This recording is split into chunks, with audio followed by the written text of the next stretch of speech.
तीर्थों का प्राण, भारतीय जनजीवन की आत्मा गंगा।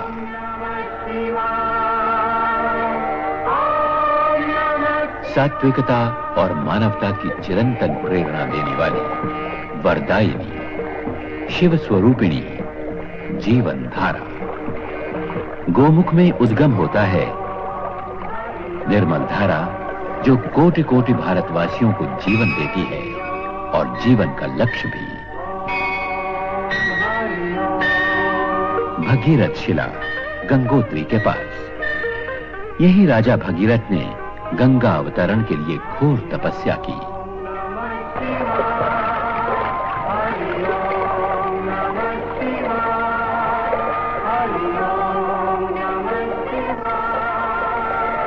त्रिशूलधारी शिवशंकर मानो गंगा को आशीष दे रहे हों, तुम्हारी यात्रा सफल हो, सुफल हो। कुछ दूर चलकर गंगा अभिषेक करती है शिवलिंग को और कल्याणी बनकर आगे बढ़ती है। प्रयाग में त्रिवेणी संगम पर भगिनी यमुना और अदृश्य सरस्वती से मिलन।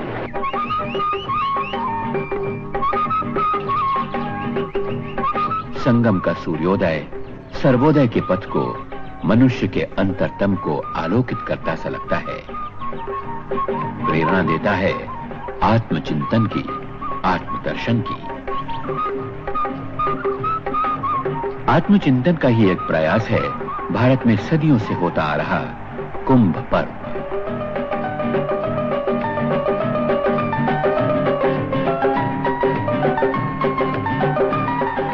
कथा है कि देवों और असुरों ने मिलकर समुद्र मंथन किया। जब अमृत कुंभ प्रकट हुआ, तब विवाद हुआ, संग्राम हुआ। इसी संग्राम में कुंभ से 12 स्थानों पर अमृत बिंदु छलके। इनमें 4 स्थान भारत में हैं: प्रयाग, हरिद्वार, नासिक तथा उज्जैन। समुद्र मंथन है रूपक आत्म मंथन का। इसी उद्देश्य से प्रयाग तथा हरिद्वार में हर 12 वर्ष बाद कुंभ और अर्धकुंभ संपन्न होते हैं। नासिक तथा उज्जैन में सिंहस्थ का आयोजन होता है। कुंभ में 3 करोड़ से भी अधिक यात्रियों के आने का अनुमान था। कुछ यात्री किसी एक पर्व में स्नान करके लौट जाते हैं, कुछ संपूर्ण माघ का महीना यहीं वास करते हैं। इन्हें कल्पवासी कहते हैं। गत कुंभ में 500 एकड़ ज्यादा भूमि पर कुंभ नगर का निर्माण किया गया। कल्पवासियों के लिए बड़े बड़े शिविर बनाए गए तथा इन्हें नील गगन तले कड़ाके की ठंड में रात न बितानी पड़े। मकर संक्रांति का पर्व आया 14 जनवरी।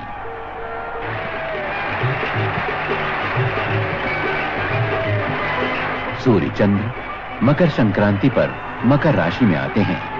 बृहस्पति लगभग 12 वर्ष के अंतराल से इसी अवसर पर मेष राशि में आते हैं। तब प्रयाग में कुंभ का सुयोग होता है। इसे महाकुंभ कहते हैं।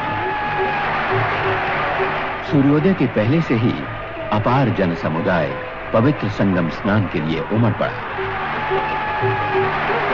स्नान का शुभारंभ साधु संप्रदायों और अखाड़ों के शाही स्नान का एक सुनिश्चित क्रम निर्धारित है। साधु संतों और अन्य यात्रियों के लिए अलग अलग प्रशस्त मार्ग बनाए गए थे।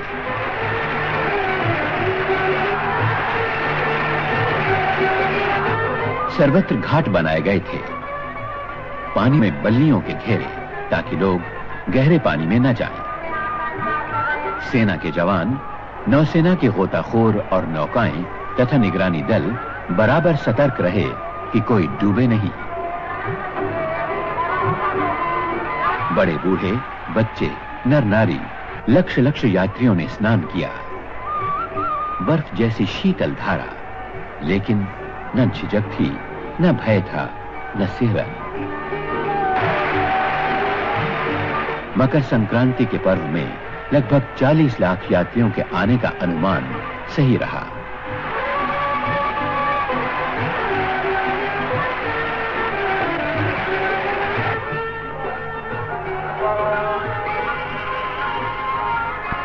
विदेशी यात्रियों की संख्या अनुमान से भी अधिक रही। इनके लिए इतना बड़ा मेला एक नया ही अनुभव था।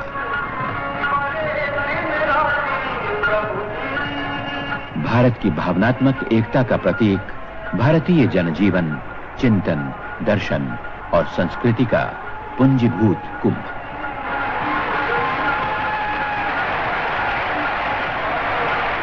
जनजागरण और नवचेतना का महान संदेशवाहक।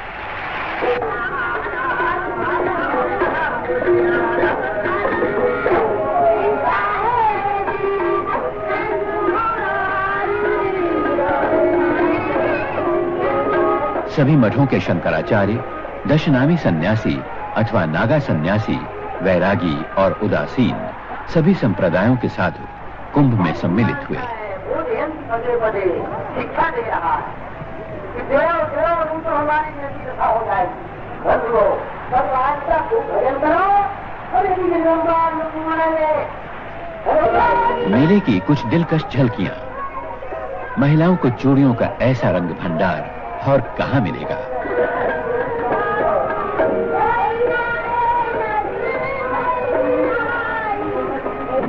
कहां मिलेगा ऐसा अवसर सूरदास को प्रभु के गुणगान का।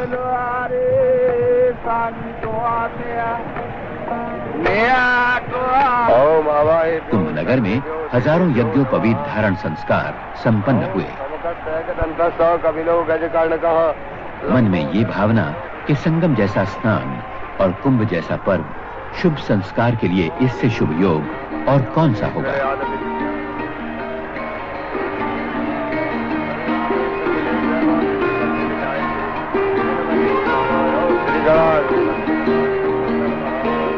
गंगा और यमुना के कल कल स्वर के साथ एक रूप हो रहे थे गुजरात के गरबा और डांडिया रास के स्वर। संगम पर सभी प्रदेशों का भक्ति संगम हुआ सा लगता था। भारतवासियों की शताब्दी की कसौटी पर परखी हुई अचल आस्था और अटूट श्रद्धा का साक्षात्कार। दूसरा स्नान, पर्व पौष पूर्णिमा 21 जनवरी।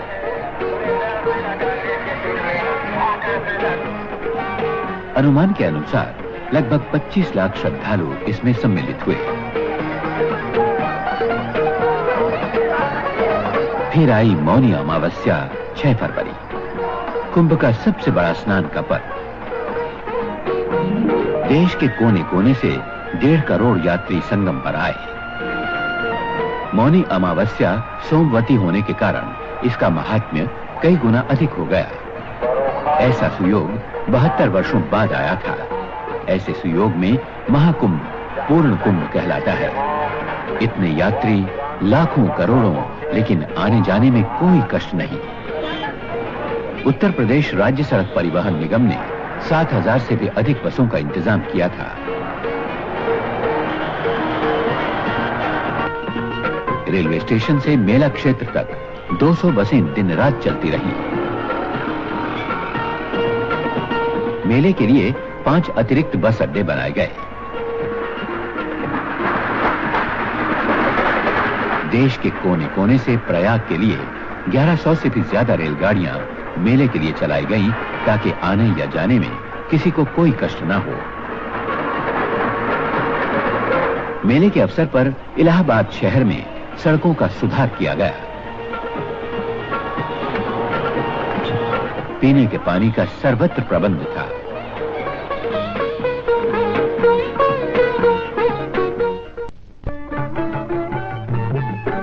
राशन की दुकानें हर सेक्टर में खोली गईं। तुरंत राशन कार्ड देने का इंतजाम किया गया। कल्पवासियों को कार्ड दिए गए। 1-2 दिन के लिए आने वालों को बगैर राशन कार्ड आवश्यक वस्तुएं मिल सकती थी।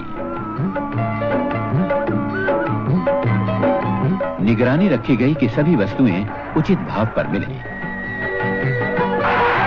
चौथा स्नान पर्व बसंत पंचमी 10 फरवरी। यात्रियों की संख्या लगभग 50 लाख। इतने यात्री कड़ाके की ठंड और बर्फ जैसी शीतल धारा में स्नान। कुछ यात्रियों के बीमार होने का खतरा तो स्वाभाविक ही था। कुंभ क्षेत्र में 100 बिस्तरों वाला एक मुख्य अस्पताल खोला गया और हर सेक्टर में एक 20 बिस्तरों वाला अस्पताल।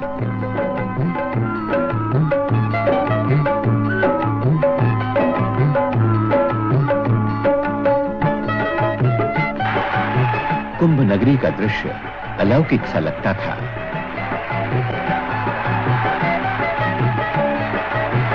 दान और पुण्य संचय का महापर्व, मन में उल्लास, उत्साह, कोई मैल नहीं, कोई अलगाव नहीं। पवित्र स्नान ने सारे मैल धो डाले। स्नान का क्रम अखंड रूप से चलता रहा। अभी जी भर कर डुबकियां लगा लो, ऐसा अवसर बार बार नहीं आता। कितनी गहरी हैं श्रद्धा और आस्था की जड़ें, अक्षय वट जैसी। कुंभ नगर की एक विशेषता, पुलिस और जनता के बीच ऐसा मित्रता का भाव और सहयोग कहीं देखने को नहीं मिलता। कुंभ क्षेत्र में 10,000 से भी अधिक पुलिस अधिकारी तथा कर्मी तैनात थे। मेले में लाखों लोग ऐसे थे जो हिंदी नहीं जानते थे। इनकी सुविधा के लिए सभी प्रदेशों के पुलिसकर्मी बुलाए गए थे। ये उनकी भाषा में उन्हें आवश्यक जानकारी और सहायता देते थे।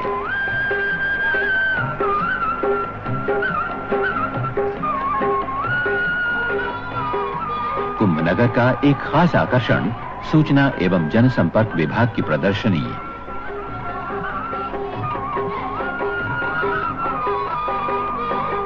राज्य तथा केंद्र सरकारों के 45 मंडप एक से एक सुंदर।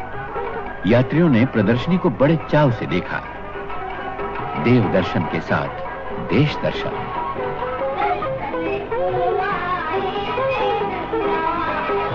सांस्कृतिक कार्यक्रमों का भी आयोजन किया गया। विशाल मंच, 5,000 दर्शकों के बैठने का प्रबंध।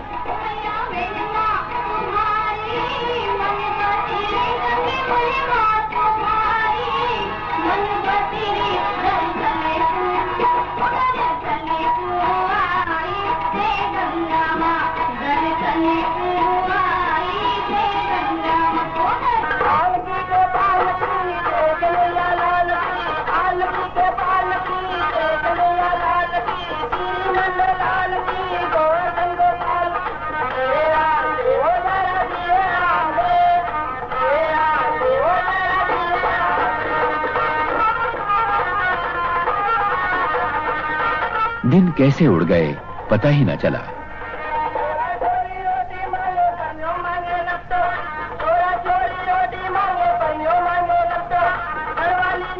बीस जनवरी आई, माघी पौर्णिमा। चंद्र ग्रहण के कारण स्नान की महिमा और बढ़ गई। कल्पवासियों के व्रत की पूर्णता हुई माघ पौर्णिमा के स्नान से।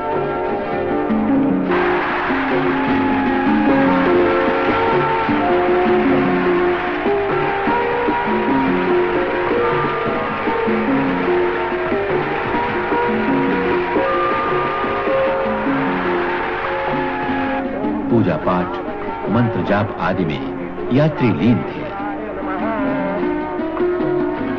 कोटि कोटि यात्री, उत्तर और दक्षिण के, पूर्व और पश्चिम के। किसने बुलाया इन्हें अपने घरों से इतनी दूर?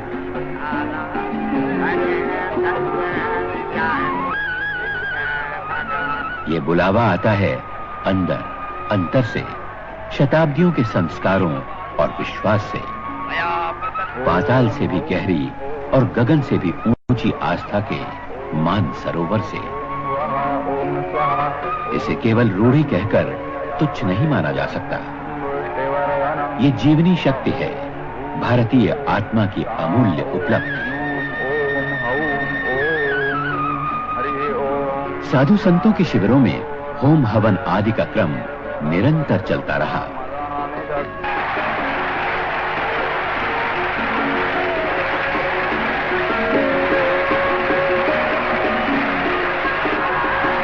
तीर्थराज आकर यहाँ के मंदिरों में दर्शन करने से भला लोग कैसे चूकते हैं।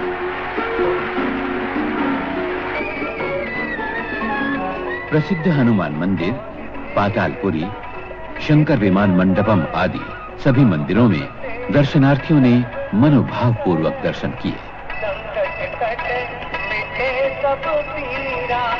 जो तुमरे हनुमत बलबीरा, जय जय जय हनुमान गोसाई।